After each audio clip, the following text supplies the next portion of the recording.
Now let me show you bakit maganda or advantage yung magkaroon ng drip system sa isang malaking calamansi farm. So imaginein mo, kung ikaw ang farmer at mag-isa ka dito, paano mo didiligan bawat isang calamansi dito kung 600 to?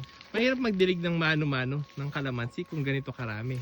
Kaya doon mo kailangan yung drip irrigation system. Kapag maramihan yung tanim mo, dapat automated na in one switch, the whole farm madidilig siya. So it's very efficient pagdating sa tubig and even sa labor cost.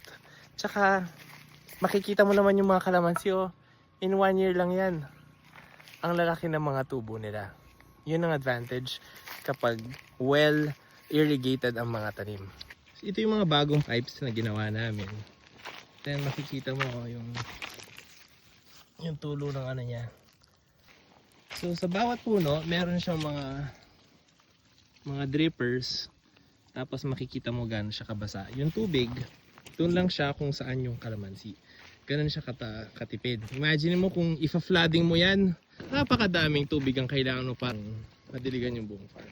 So if meron kang farm and marami kang fruit trees or even vegetables and you need help when it comes to drip irrigation, let us know and we can help you set up your drip irrigation sa inyong farm.